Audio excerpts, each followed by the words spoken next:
नमस्कार, मैं हूं संदीप चौधरी। आज सबसे बड़ा सवाल में हम बात करेंगे किसानों की, भारत बंद की और बंद बातचीत के दरवाजों की।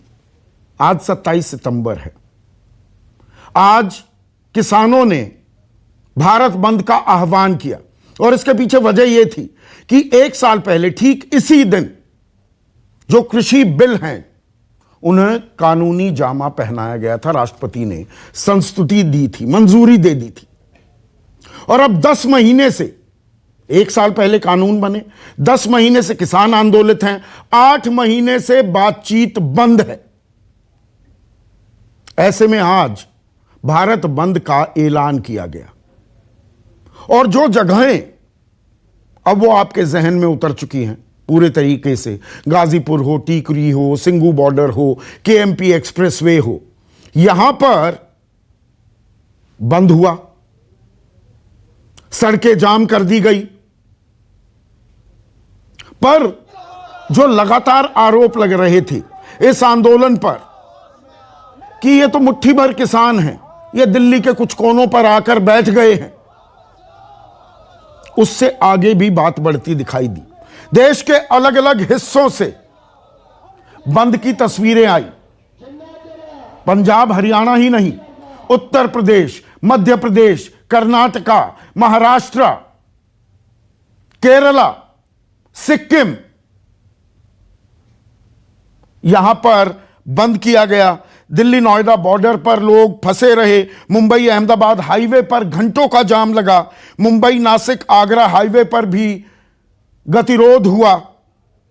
रेलवे ट्रैक्स पर भी किसान आकर बैठ गए। और इसके पीछे एक वजह यह भी थी कि तमाम विपक्षी दल जो हैं, वो बीएसपी हो, आरजेडी हो, एनसीपी, टीएमसी, वाम दल, टीडीपी और कांग्रेस, इन्होंने भी इस बंद का समर्थन किया।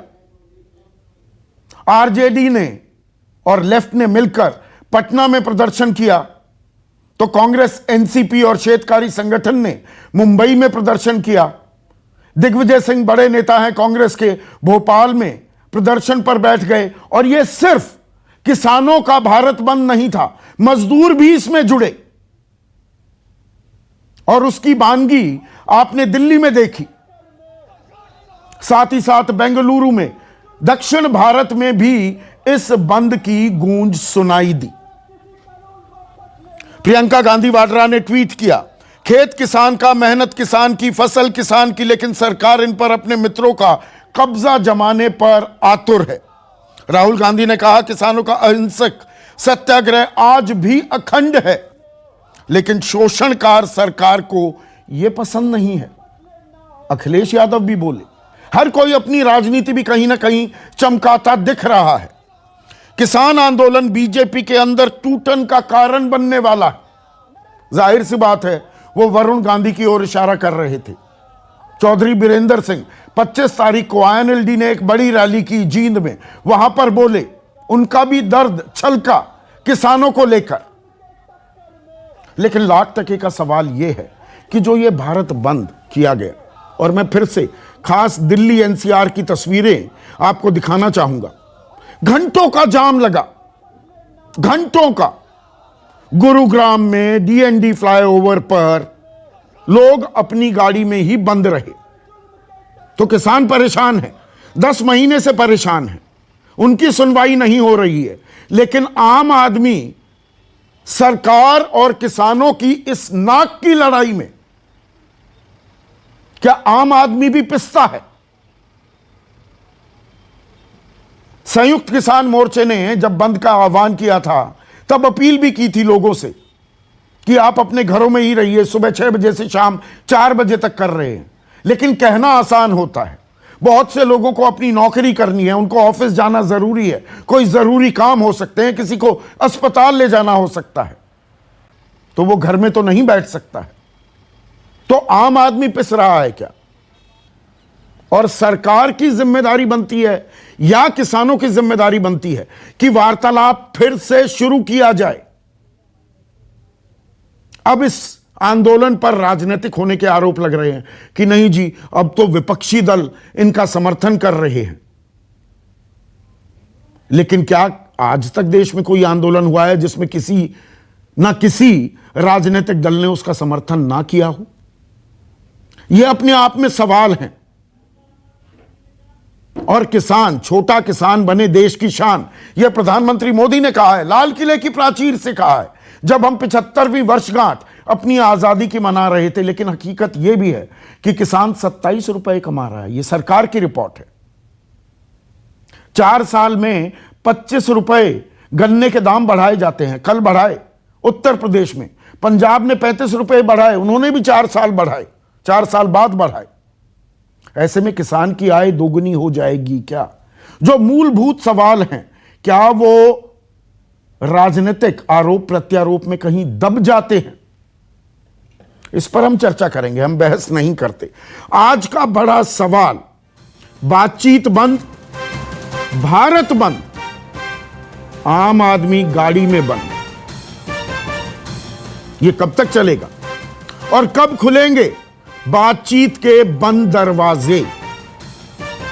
चर्चा में मेरे साथ बीजेपी के राष्ट्रीय प्रवक्ता राजीव जेटली, कांग्रेस की राष्ट्रीय प्रवक्ता अलका लांबा, जेडीयू अहम घटक है मोदी सरकार की, प्रतिनिधित्व है केंद्र सरकार में भी और साझा सरकार चला रहे हैं बिहार में, उनके प्रधान महासचिव, बहुत से किसान आंदोलनों में शिरकत की है, अगुवाई की है, केसी त्यागी, और एक और खास मेहमान अतुल कुमार अंजान, राष्ट्रीय सचिव हैं, मुख्य प्रवक्ता हैं सीपीआई के, और जो स्वामीनाथन आयोग बना था उस आयोग में बतौर सदस्य उन्होंने शिरकत की थी। इसकी बड़ी चर्चा होती है।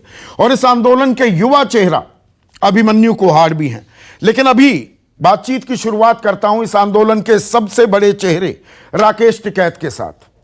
तो राकेश टिकैत, आप कह रहे हैं हमारा बंद सफल रहा। बंद तो सफल रहा, आम आदमी गाड़ियों में बंद रहा। आम आदमी की परेशानी का क्या? हमने पहली बार जब बंद हुआ, भारत बंद हुआ पहली बार, उस टाइम पे बहुत रिलीफ दी गई थी। लेकिन बीजेपी के ही लोग ये कहते हैं कि भारत पूर्ण रूप से बंद नहीं हुआ और लोग चलते जाते रहे। अगर जनता को राहत दी जाती है तो ये उसको फ्लॉप मानते हैं। हमने अब की बार भी बहुत रियायतें दी। हमने भारत बंद करा, भारत को सील नहीं किया। हमको वो आदमी भी दिखता है जो सड़क पे आ जाता है, हमको उस आदमी का भी दर्द महसूस होता है कि जो जाम में फंसता है। लेकिन हमको बैठा हुआ किसान भी दिखता है, और वो किसान भी दिखता है जो आधे रेट में अपनी फसल बेचता है और जो 10 महीने से बॉर्डर के ऊपर बैठा हुआ है। ये आज भी बीजेपी के लोग इस आंदोलन को फ्लॉप बताएंगे। एक तरफ आंदोलन को फ्लॉप बताएंगे, दूसरी तरफ कहेंगे कि जी लोग जाम में फंस गए। तो इसका रास्ता निकलना चाहिए। हमको भी होता है कि लोग जाम में फंसते हैं तो दुख होता है, लेकिन ये इनकी पूरी करतूत इनकी है कि ये सही उसको भी ये गलत तरीके से उसको दर्शाते हैं। पहली बार इन्हीं के बीजेपी के कोई प्रवक्ता थे और टिकैत साहब से बहस कर रहे थे पूरी। वे गांव से किसी चैनल पर बैठ गए उनके साथ में, उनको जानकारी नहीं थी। उन्हें कह रहे जी आपका आंदोलन तो फ्लॉप हुआ, आपके यहाँ पे भी गाड़ियां चल रही। टिकैत साहब ने कहा भाई गाड़ी चल रही है, हमने लोगों को राहत दे दी, उनके रास्ते जाम नहीं करे, तो इसका मतलब किसान की कमजोरी नहीं है। ये हमारी सहनशीलता है कि हमने लोगों को चलने दिया और हमने अपनी बात भी कह दी। पर आप ये बात मानेंगे राकेश कि देखिए, आम आदमी जब परेशान होता है उसमें बहुत से लोग ऐसे भी हो सकते हैं जिनकी आपकी मांगों को लेकर, आपके आंदोलन को लेकर सहानुभूति हो, लेकिन वो जब जाम में फंसता है वो कहता है अरे हमारा बेवकूफ बना रखा है, नाक की लड़ाई सरकार और किसानों के बीच में चल रही है। आप कहते हैं जनता के लिए आंदोलन है, जनता में एक नकारात्मक भावना उत्पन्न नहीं होती क्या जब वो परेशान होता है? नहीं, बिल्कुल उसकी तो कोई गलती नहीं ना है, कुछ वो भी होती है। नहीं, उसकी कोई गलती नहीं, उसी के लिए तो ये आंदोलन है।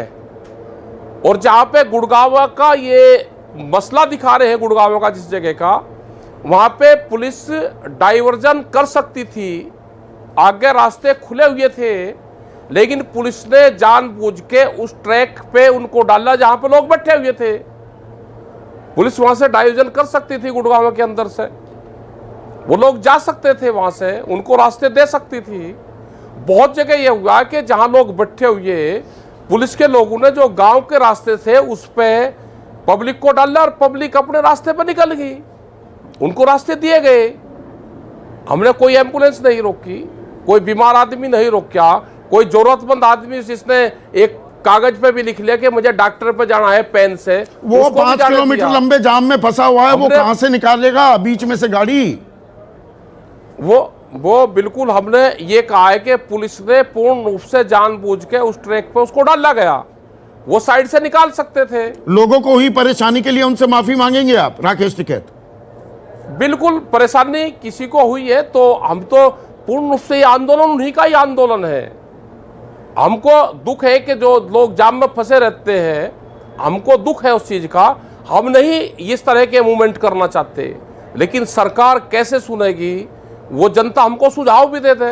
हम 10 महीने से किसान यहाँ पर बैठा हुआ है, अभी भी किसान अपनी फसल को मंडी में वहां पे बेच रहा है। अभी किसान अपनी फसल 1200 रुपये क्विंटल में धान बेच रहा है।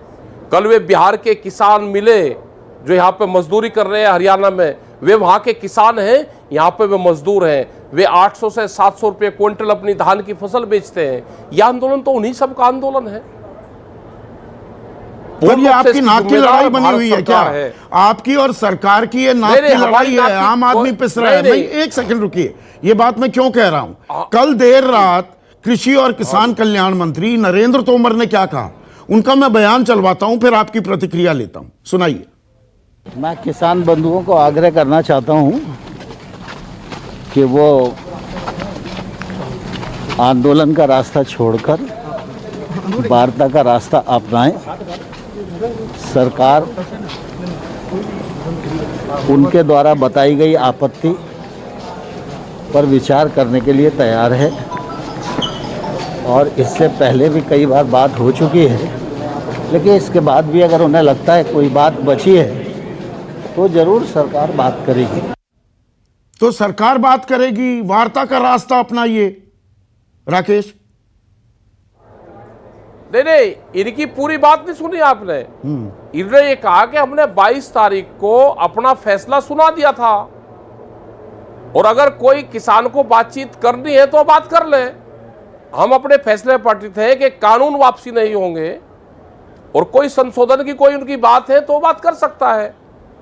ये तो साफ अपना एजेंडा क्लियर सरकार करके चल रही है कि कानून वापसी नहीं होंगे, हमने अपना फैसला दे दिया, अगर कोई बात करनी है तो वो कर ले। तो बातचीत नहीं होगी, किसान ने भी तय कर लिया, पहल आप कर सकते हैं। किसान ने भी बात कि भैया हमारी बात समझ में नहीं आई, 22 जनवरी को जहां बात अटकी थी ठीक 8 महीने पहले, वहां बात मत अटकाइए, हमारी ये बात सुनिए। ये काम आप भी कर सकते हैं। नहीं, हमने इनको कहा कि आप बातचीत शुरू करो और हम बात करने को तैयार है। इन्होंने ये कहा है कि कानून वापसी नहीं होंगे, जो प्रावधान होंगे उस पर अगर आपको बात करनी है, कोई सुझाव आपके पास में है तो उसमें हम बातचीत कर लगते हैं, आप आ जाओ। हमें संशोधन पे बातचीत नहीं करनी, कानून वापसी चाहिए, एमएसपी पे गारंटी कानून चाहिए। पहले ही मांग क्या है आपकी? तीनों कानून निरस्त हों या एमएसपी को कानूनी जामा पहनाया जाए? पहली, दूसरी, तीसरी तो कहीं ना कहीं से तो पहली शुरुआत होगी। अगर सरकार एमएसपी को कानूनी जामा पहनाए तो क्या शुरुआत होगी? ये जो बर्फ जमी हुई है, जो ये दरवाजे बंद हैं, कील ठुकी हुई है, वो खुलने शुरू होंगे? ये बिल्कुल खुलने शुरू होंगे। ये उस दिन भी बातचीत सरकार से हुई थी कि आप 3 कानूनों को आप छोड़ दें, जो मसले हैं, जैसे पोल्यूशन वाला था वो भी एक बातचीत का हिस्सा था, उस पर बातचीत हुई। जैसे बिजली अमेंडमेंट बिल था वो भी एक किसी का हिस्सा था, उस पर बातचीत हुई। अगर 3 कानूनों पे अड़चन है तो हम आगे बातचीत शुरू कर लेते हैं। ये बहुत MSP बड़ा में बयान क्या दे रहे हैं सुधार- राकेश टिकैत। मैं चाहूंगा आप दोहराएं कि सरकार एमएसपी को, न्यूनतम समर्थन मूल्य को कानून बना दे तो तीनों कानून पर आगे बातचीत के लिए आप तैयार हैं। फिर संशोधनों पर परत दर नहीं, परत, हमने क्लॉज दर क्लॉज नहीं, बात हो सकती है। हमने इनको पहले भी कहा ये कि अगर 3 कानूनों पे बातचीत अभी नहीं हो रही तो आपका एमएसपी पे सरकार का क्या रुख है, अगले सब्जेक्ट पे बात कर लेते हैं। सरकार ने साफ ये कहा कि जब तक 3 कानूनों पे बातचीत नहीं होगी, फाइनल नहीं होंगे, हम एमएसपी पे कोई बातचीत करने पर को एमएसपी तैयार तो इन नहीं 3 है। कानूनों का हिस्सा ये नहीं है सरकार ना। का एमएसपी अलग है, 3 कानून अलग है। इन 3 कानूनों में कहीं भी रत्ती भर का भी जिक्र नहीं है एमएसपी का। बिल्कुल नहीं है। जैसे बिजली अमेंडमेंट बिल पे बातचीत हुई, जैसे पोल्यूशन पे बातचीत हुई, ऐसे ही एमएसपी पे भी एक बहस हो जानी चाहिए। 3 कानूनों पे अभी सरकार और हम आमने सामने हैं, उस पर समाधान नहीं निकल रहा, उनको छोड़ दें, आगे जो और मसले हैं उस पर बातचीत शुरू करें। मैं यहां पर केसी त्यागी को लाना चाहूंगा। मुझे मालूम है आप बीच में कोई और अगर बोलता है प्रवक्ता तो आप उसको पसंद नहीं करते हैं, 1 to 1 करना चाहते हैं। लेकिन एक बड़ी बात जो केसी त्यागी, राकेश टिकैत यहां कह रहे हैं एमएसपी को कानूनी जामा पहनाओ, बाकी बातें हो सकती हैं। ये बीच का रास्ता, ये दरियादिली दिखाई जा रही है कि संयुक्त किसान मोर्चा की तरफ से सरकार को संज्ञान लेना चाहिए इसका कि नहीं?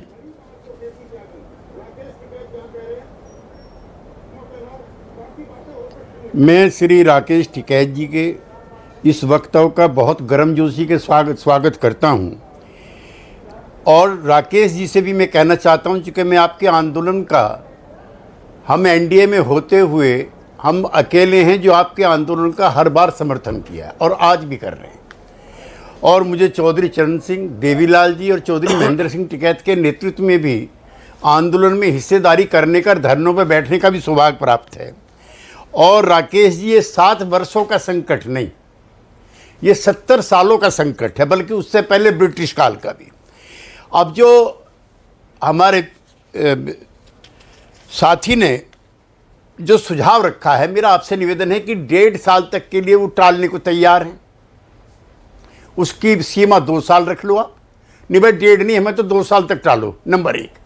नंबर 2, जो सबसे बड़ी दिक्कत हमारी की है वो है हमें न्यूनतम समर्थन मूल्य की गारंटी।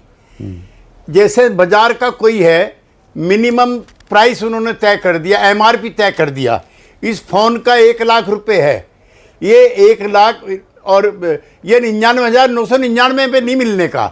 ऐसे ही सरकार के द्वारा तय की गई एमएसपी से कम पे बोली लगाने वाले की सजा होनी चाहिए। तो राकेश टिकैत यही तो कह रहे हैं, सरकार को इसका संज्ञान लेना चाहिए। मेरा सवाल बिल्कुल पॉइंटेड है केसी त्यागी साहब, सरकार को इस बात का संज्ञान लेना चाहिए।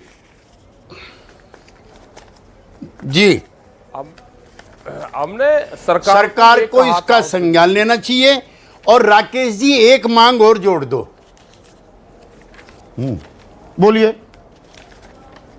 हमने ये भाई, कहा अब था, ये टाइम आ गया है। 1 मिनट राकेश, अब जो है पैबंद लगाने से ये बातचीत हुई थी। मैं इसका एक बार क्लियर कर दूं क्योंकि इसमें कोई गलतफहमी ना हो जाए।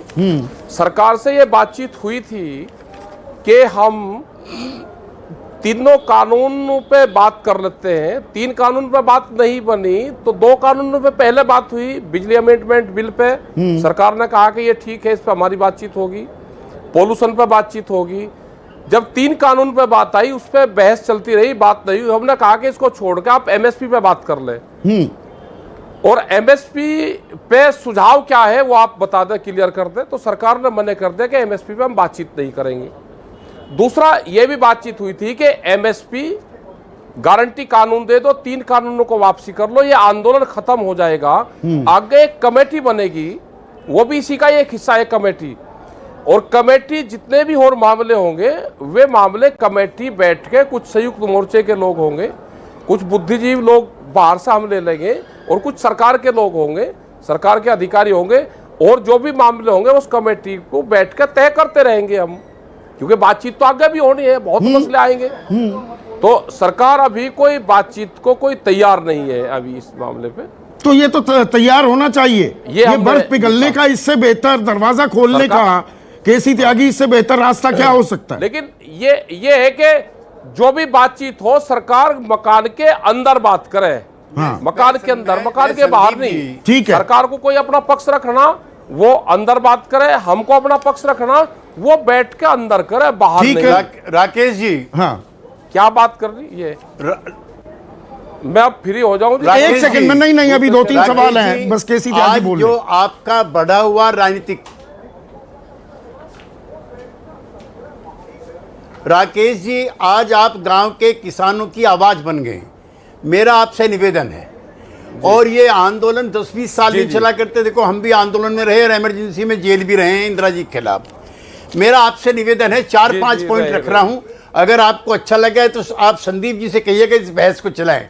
अब समय आ गया है, अब खाली एमएसपी नहीं, अब समय आ गया है, एक किसान आयोग का गठन होना चाहिए, जैसे अल्पसंख्यक आयोग, सफाई कर्मचारी आयोग, 1000 तरह के आयोग, इसलिए किसान आयोग बनाओ।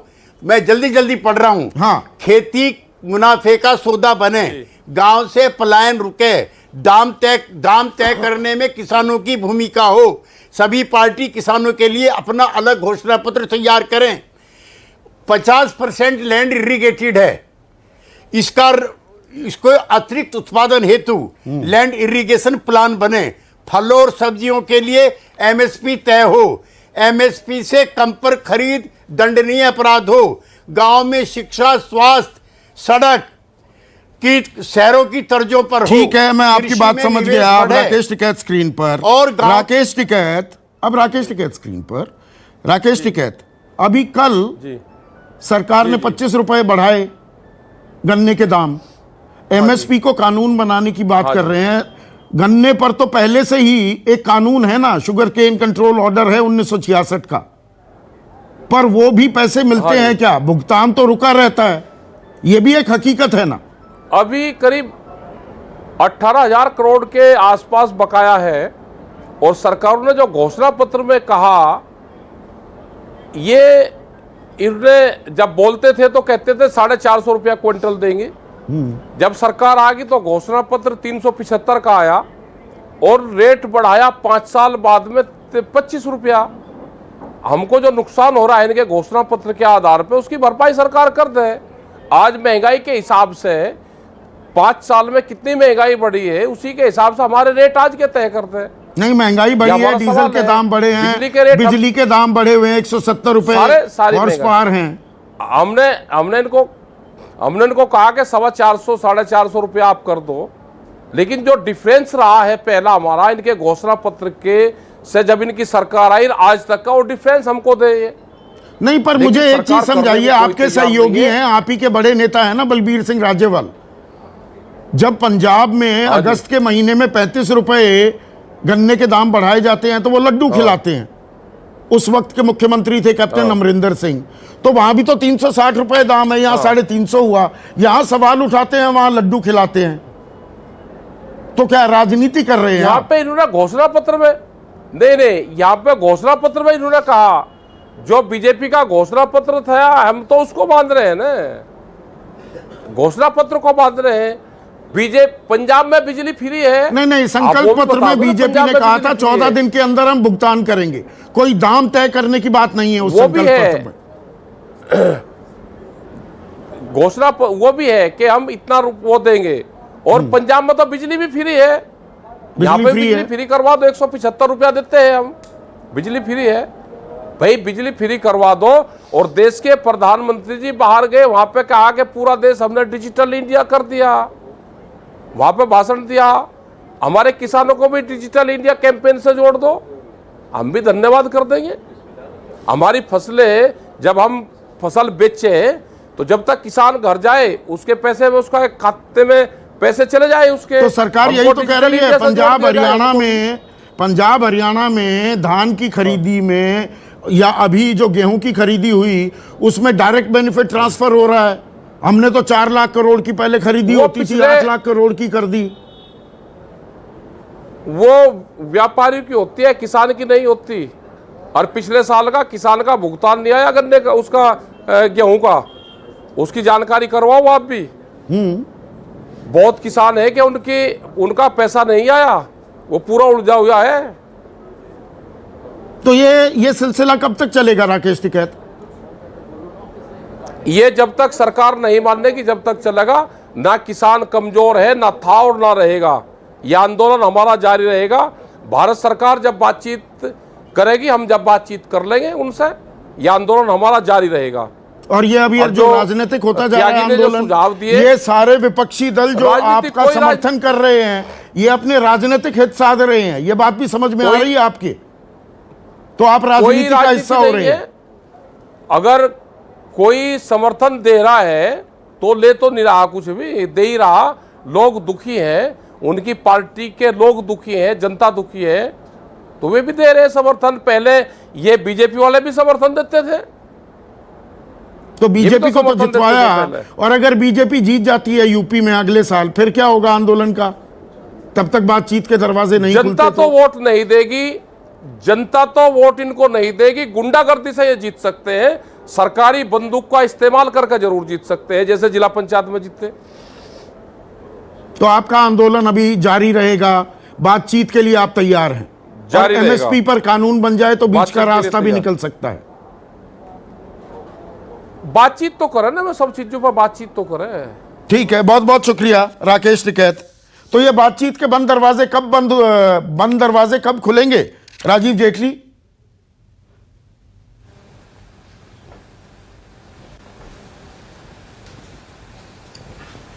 देखिए संदीप भाई, ये दरवाजे हमेशा से खुले थे, खुले हैं और खुले रहेंगे। बातचीत करनी बहुत जरूरी है। आप देखिए, पहला ऐसा आंदोलन होगा जिस आंदोलन को, मैं इसलिए बोल रहा हूं इस बात को कि आज, क्योंकि इन्होंने बंद का आह्वान किया था और बहुत लोगों को इसकी तकलीफ भी उठानी पड़ी, बहुत दुनिया सफर करी इस बात को लेकर के। ये पहला ऐसा आंदोलन होगा जिस आंदोलन में, अभी आप राकेश टिकैत जी को सुन रहे थे, त्रुटियों पे चर्चा नहीं होगी, संशोधन पे चर्चा नहीं होगी, केवल बर्खास्तगी पे चर्चा होगी। आप इस आंदोलन को बिल्कुल रद्द कीजिए। ये पहला ऐसा आंदोलन होगा जो कंटेंटलेस होगा, जिसके कंटेंट नहीं होंगे। ये पहला ऐसा आंदोलन होगा जिस आंदोलन के अंदर किसानों की बातों को नहीं रखा जा रहा है, जिसके अंदर राजनीतिक बातों को रखा जा रहा है। लाल झंडे के अंदर दिल्ली के अंदर आज जो किसान देखने को मिले, उन्होंने कहा कि हमें तो ये बताया भी नहीं गया कि हमें लेकर के कहां जाया जा रहा है। उन्होंने कहा हम तो इस बालू की लड़ाई लड़ने के लिए आए हैं, हम तो, हमारी लड़ाई ही अलग है, हमारी लड़ाई तो हमारी मजदूरी है। मतलब अभी भी आप कह रहे हैं ये मुट्ठी भर किसान है। पूरे देश में आज बंद का आह्वान हुआ, आम आदमी परेशान हुआ, अभी भी आप कह रहे हैं ये मुट्ठी भर किसान है।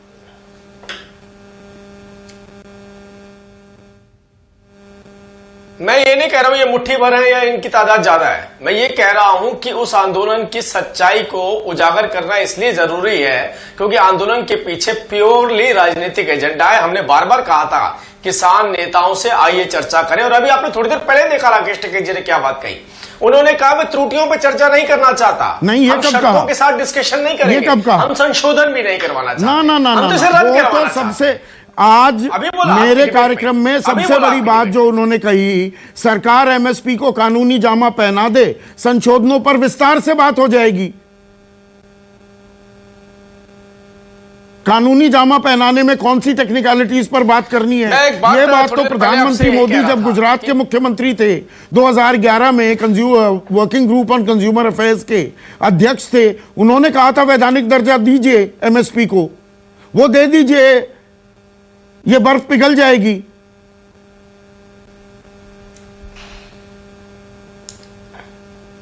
किसानों के पास ये अधिकार होना चाहिए कि मेरी फसल कहीं पर भी जाकर बिके, इसका एक कानूनी जामा पहनाया गया है। किसानों के पास ये अधिकार होना चाहिए कि मैं पट्टे पे जमीन दूं तो मुझे मेरा मुनाफा मिलना चाहिए, इसका अधिकार दिया गया है कानूनी।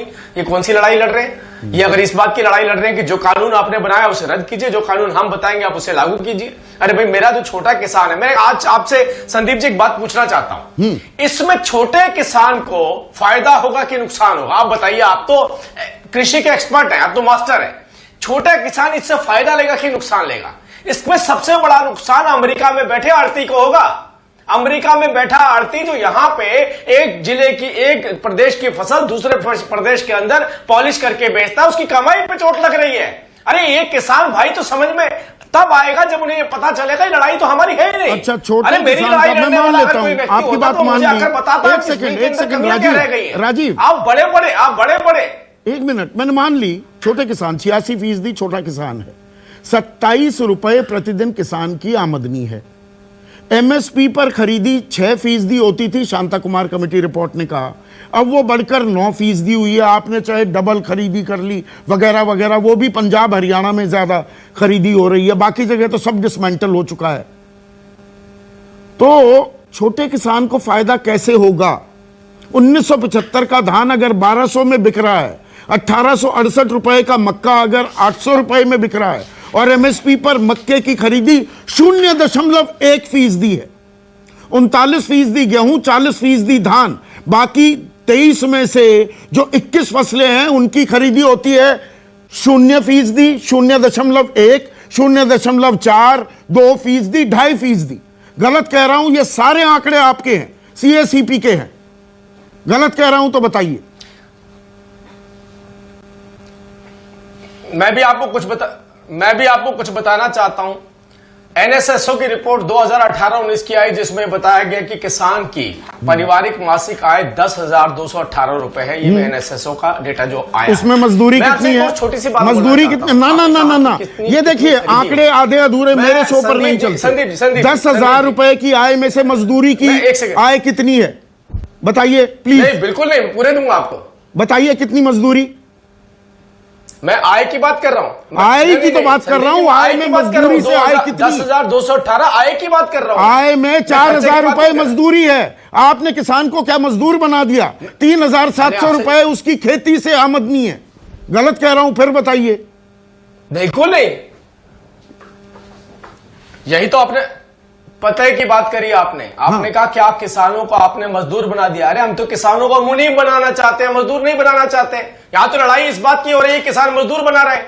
यहां तो लड़ाई इस बात की हो रही है किसान आगे कैसे जाए। किसान अपनी फसल की बोली क्यों लगाए? हम निर्धारित करेंगे, हम 5 मिनट राजीव भाई, जो आमदनी आप बता रहे हैं इसमें जो खाते में दर्ज नहीं होते खर्च, उनको आपने घटाया नहीं है। वो घटा दो तो 8,337 रुपए आमदनी है किसान की, और 2012-13 में ये 6,426 रुपए थी।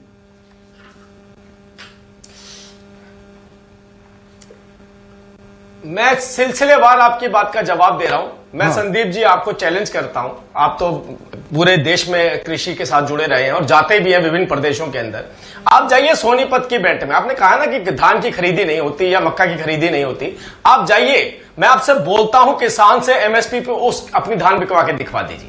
अरे ओपन मंडी के अंदर जो रेट उसको ज्यादा मिलता है वो उस पे जाकर बेचता है। अच्छा, मैंने आपसे ऊंचे कहा रेट कि पर बेच रहा है, कम दाम पर नहीं बेच रहा। आप ये कह रहे हैं। एक सेकंड, अतुल कुमार अंजान जो स्वामीनाथन आयोग के हिस्सा रहे, तो इनका एनालिसिस भी जरूरी हो जाता है। जो बात मैं पूछ रहा हूं राजीव जेटली से, अतुल कुमार अंजान वो कह रहे हैं देखिए खरीदी हो रही है, सोनीपत में जाकर पूछिए। सोनीपत क्यों? करनाल में ज्यादा धान होती है, सोनीपत में तो बहुत कम होती है, कुरुक्षेत्र में होती है, अंबाला में होती है। वो ताल ठोक रहे हैं कि जो एमएसपी है उससे ऊपर खरीदी हो रही है।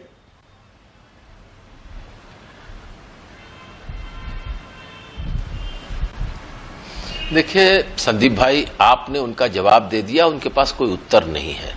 सरकारी आंकड़ों में भी बता दिया गया।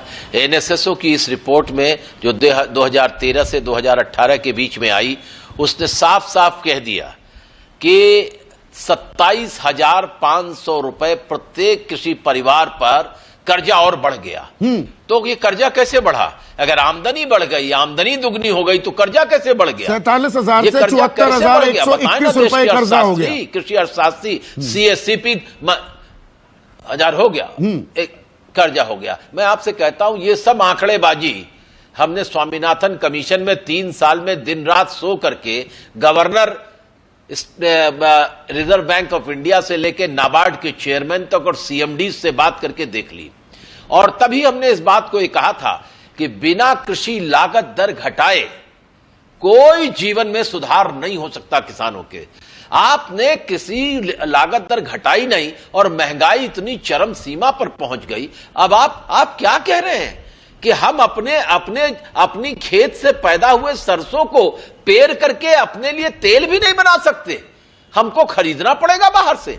ये कौन कौन सी नीतियां हैं? इन नीतियों के देखिए कि आज सिवाय इस बात के, मैं ये कहना चाहता हूं, भारत बंद एक सफल भारत बंद था और ये पहली बार हुआ है कि देश के 22 राज्यों में सफल बंद हुआ है और इसके अंदर डीएमके के स्टालिन से लेकर के कम्युनिस्ट केरल तक और हेमंत सोरेन के झारखंड से लेकर जगदानंद सिंह के बिहार तक, ये सब सफल रहा है। और इस सफलता से एक खास बात है कि इसमें देश की बड़ी party Congress, communist party, CPM, CPIML, RSP, forward block और उसके बाद आप सोचिए सभी पार्टियां आ गई। मारे डर के एनडीए की समर्थक पार्टी आंध्र प्रदेश के जगनमोहन आखिरी मौके पर आकर के कह रहे हैं कि हम समर्थन करते हैं, क्योंकि भारतीय जनता पार्टी की कृषि नीतियों से लोगों में इतना गुस्सा है, इतना क्षोभ है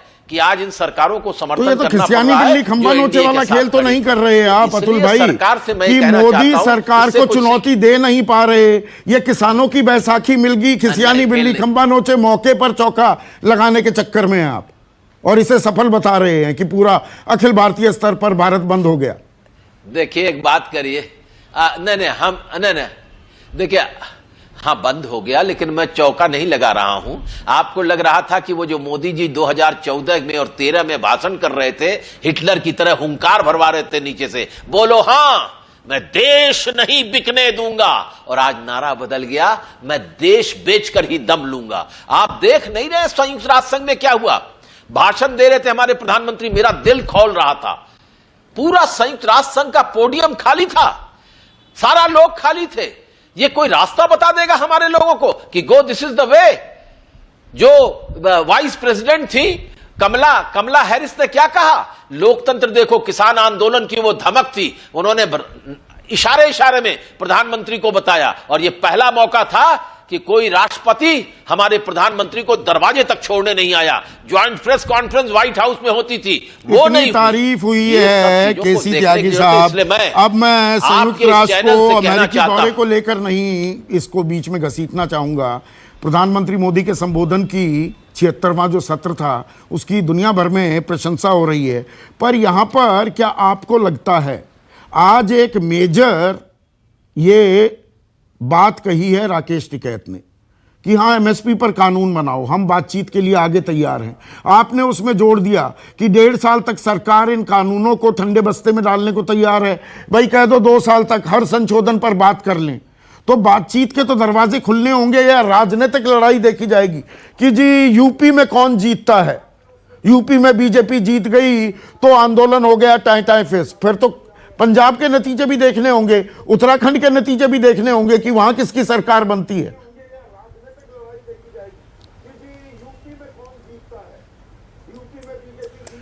मैं संदीप जी आपके चैनल पे 1 दर्जन बार कह चुका हूं, फिर दोहराना चाहता हूं, ये किसान आंदोलन की उम्र अगर लंबी होनी है, इसे अगर कामयाब होना है, नंबर 1 ये गांधी के बताए रास्ते पर अहिंसात्मक होना चाहिए। हिंसा होगी आंदोलन बर्बाद हो जाएगा, बदनाम हो जाएगा, नंबर 1। नंबर 2 राजनीतिक दलों से इसकी जितनी दूरी बनी रहेगी उतना ही इस आंदोलन की साख रहेगी। सिर्फ यूपीए हो जाएगा, और हो जाएगा तो हम तो यूपीए में हैं नहीं, हम कैसे साथ खड़े होंगे? इसलिए जो न्यूट्रल लोग हैं और जो इनके आंदोलन का भी समर्थन कर रहे हैं, अब इसमें से एक रास्ता जो निकाला है आपने, उसमें एक और निकाल लीजिए। सरकार ने 1.5 साल के लिए इन सुधारों को ठंडे बस्ते में डालने की घोषणा कर दी थी। टिकैत जी को और इनके साथियों को चाहिए कि उसकी उम्र 2 साल कर दें, एमएसपी मैंडेटरी हो जाए, कानून का दर्जा उसको मिल जाए, ये अपने अपने गांव चले जाएं, 5-6 लोगों की कमेटी बन जाए और वो साल में 6 महीने में कोई रिपोर्ट दे दे। देखिए सरकार का ये रुख कि नहीं वापस लेंगे और इनका ये रुख कि वापस लेना पड़ेगा, तो कोई समझौता नहीं तो होगा। बीच का रास्ता तो कहीं ना कहीं निकालना पड़ेगा। लेकिन अलका लांबा, बीच में आपका कनेक्शन भी थोड़ा कट गया था। सवाल ये जो केसी त्यागी कह रहे हैं कि आंदोलन राजनीतिक होता जा रहा है, एनडीए बनाम यूपीए होगा तो कोई हल नहीं निकलेगा, आप इस बात से इत्तेफाक रखेंगी? शुरू में थोड़ा सा पीछे से आप समर्थन करते थे, अब तो आप खुलकर समर्थन कर रहे हैं। प्रियंका गांधी वाड्रा और राहुल गांधी रोज ट्वीट कर रहे हैं किसान आंदोलन के पक्ष में। संदीप जी, 3 विकल्प है। एक विकल्प कहता है कि भारत की इस मोदी सरकार के साथ खड़े रहिए, जो मौत का फरमान के तौर पर कानून लाइए पूंजीपति मित्रों के लिए, उसके साथ खड़े हो जाइए। दूसरा विकल्प है कि नहीं, देश के करोड़ों अन्नदाताओं के साथ खड़े रहिए जो इस 3 कृषि कानूनों के खिलाफ खड़े। और तीसरा, चुप्पी, बिल्कुल खामोश होकर चुप करके आप बैठ जाए।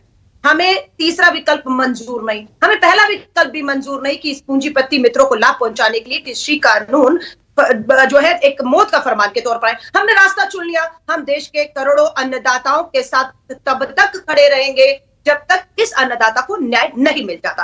केसी त्यागी जी बार बार बोल रहे हैं राजनीतिकरण राजनीतिकरण। हम राजनीतिकरण नहीं करना चाहते, आप उनके सहयोगी दल है, बहुत मजबूत सहयोगी दल है, सत्ता में है, आपको तक नहीं सुना जा रहा। अभी केसी त्यागी जी ने क्या कहा? जब जब आंदोलन हुआ, भारत बंद हुआ, हमने समर्थन किया। जब केसी त्यागी जी सत्ता में बैठकर आप समर्थन करते हैं और आप ही की सरकार आपको सुन नहीं रही है, तो विपक्ष के तौर पर अगर हम आते हैं तो वो राजनीतिकरण। जातीय जनगणना पर कहां सुन रही है? जेडीयू की बात कहां सुनी सरकार ने? साफ कर दिया हलफनामे में सुप्रीम कोर्ट में।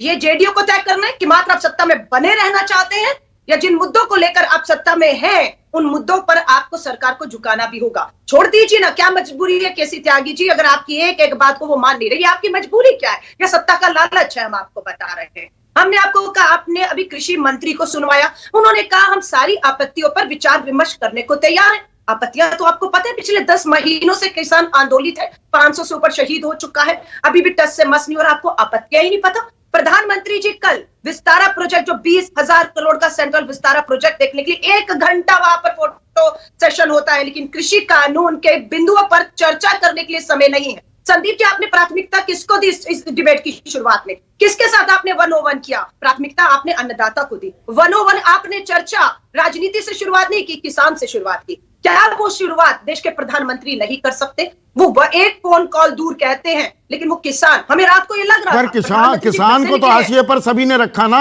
ये कानूनों पर जो इतनी आपत्तियां हो रही हैं, इनका खाका 75%, 3/4 खाका तो आपकी सरकारों ने तैयार किया था। ये क्या गलत कह रहा हूं मैं? एक सेकंड राजीव प्लीज। हाँ संदीप जी, आपने सही कहा, केसी त्यागी जी ने भी इस बात को दोहराया, 70 सालों से नहीं, अंग्रेजों के समय से ये चल रहा था। अब तो पूर्ण बहुमत की 1 नहीं 2 बार की सत्ता आपकी है। आप आग में घी डालने का काम कर रहे हैं, आप किसान के जख्मों पे नमक जो है रगड़ने का काम कर रहे हैं, या आप उनको हल दे रहे हैं। एनएसएसओ की रिपोर्ट के बारे में भाजपा के प्रवक्ता ने बताया, हमने आय दुगनी कर दी, आपने बेनकाब किया, पर उन्होंने ये नहीं बताया कर्ज भी दुगना हो गया है, ये नहीं बताया उन्होंने, क्योंकि वो आधा अधूरी बात बताकर ये जंग को जीतना चाहते। तो ये आंदोलन, किसानी का मुद्दा, थोड़ा सा वक्त की कमी है। अभिमन्यु कोहाड़, किसानी हाशिए पर जा रही है, राजनीतिक मंशाएं, राजनीतिक एजेंडा वो अब हावी होने लगा है क्या? किसान की बात कहीं दबती जा रही है क्या? नहीं संदीप जी, किसान की बात आज देश में एक मुख्य एजेंडा बन गई है। चाहे व्यापारी संगठन हो, चाहे नौजवानों के संगठन हो, चाहे कोई राजनीतिक पार्टियां हो, इनको भी किसान का समर्थन करना इनकी जिम्मेदारी भी बन गया है, इनकी मजबूरी भी बन गया है। मैं अगली बात कहूं उससे पहले एक बात ये कहना चाहता हूं बड़ी आदर के साथ कि केसी त्यागी जी की आयोग बनाने और कमेटी बनाने की बात से हम बिल्कुल भी सहमत नहीं है। इसी देश में स्वामीनाथन आयोग की रिपोर्ट आई 2007 में, वो रिपोर्ट टेबलों के ऊपर, उनकी फाइलों के ऊपर धूल जमा हुआ है। 14 साल हो गए हैं, किसी भी सरकार ने उस रिपोर्ट को लागू नहीं किया। तो ना तो हमारा विश्वास इन आयोगों में है, ना ही विश्वास कमेटी में है। इस पूरे भारत बंद ने आज बहुत बड़े संकेत दिए हैं। पहला संकेत यह दिया है कि जो बीजेपी कहती थी कि यह चंद मुट्ठी भर किसानों का आंदोलन है, आज 23 राज्यों में बंद हुआ। यह अपने आप में जवाब है उन लोगों को जो हमें मुट्ठी भर बताते हैं। दूसरी बात, आज किसानों के भारत बंद ने सभी राजनीतिक पार्टियों के सामने एक बेंचमार्क सेट कर दिया है कि किस तरीके से शांतिपूर्ण तरीके से आपको बंद करना चाहिए। किसी के साथ कोई बदतमीजी नहीं हुई, उल्टा किसानों ने लंगर चलाए सड़कों के ऊपर, ड्राइवरों को, सवारियों को खाना खिलाया है।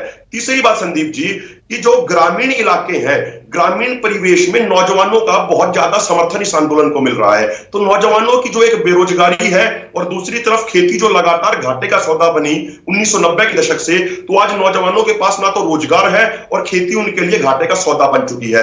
तो नौजवान लगातार इस आंदोलन में बढ़ रहे हैं। और अंतिम बात मैं ये कहना चाहता हूं, पिछले कुछ समय से हमारे मोर्चे के प्रयासों के कारण हमारा दलित और मजदूर समाज बड़े पैमाने पर इस आंदोलन में जुड़ा है। उनको ये बात समझ में आ गई कि एफसीआई के ऊपर 2014 में जो 90,000 करोड़ का कर्ज था, आज वो बढ़ के 4,09,000 करोड़ हो गया है। सरकार एफसीआई को बंद करने की तैयारी कर रही है और एफसीआई बंद हो गया तो पीडीएस सिस्टम खत्म हो जाएगा। और शांता कुमार कमेटी की रिपोर्ट भी यही कहती थी कि देश को जितने अनाज की जरूरत है सरकार मात्र 15 से 20% प्रोक्यूर करे। आखिरी बात मैं ये कहूंगा कि बीजेपी के प्रवक्ताओं के लिए बड़ी मुश्किल स्थिति पैदा हो गई है। एक तरफ वो कह रहे हैं कि भारत बंद से आम लोगों को बड़ी परेशानी हुई और दूसरी तरफ कह रहे हैं कि भारत बंद असफल हो गया। अरे भाई, कम से कम एक चीज को तो चूज कर लो। जब इतने बड़े पैमाने पर सफल हुआ है और उसके बावजूद आप कहते हैं कि असफल हो गया, आंख बंद करने से समस्या का समाधान नहीं होगा। ताल ठोकने से भी काम नहीं चलेगा। और कहीं ना कहीं सरकार और किसान आंदोलन के जो प्रतिनिधि हैं, जो नेता हैं, उनको बातचीत तो करनी होगी। भारत बंद होता है, बातचीत बंद है, आम आदमी अपनी गाड़ी में बंद हो जाए या घर में बैठने को मजबूर हो जाए, उससे छोटा किसान, और 86% हैं किसान जो छोटे हैं, वो कैसे बनेगा देश की शान। ये सभी को सोचने की और गंभीरता से चर्चा करने की, बहस नहीं, चर्चा करने की जरूरत है। बातचीत के दरवाजे खुलने चाहिए और जितना जल्द होगा वो ही सही मायने में देश हित होगा। नमस्कार। नमस्कार, मैं हूं मानक गुप्ता। अगर आपको हमारा ये वीडियो पसंद आया हो तो इसे लाइक और शेयर जरूर करें। और हां, हमें सब्सक्राइब और फॉलो करना ना भूलें ताकि आप देश और दुनिया की कोई खबर मिस ना करें। तो जुड़े रहिए हमारे साथ और देखते रहिए न्यूज़ 24।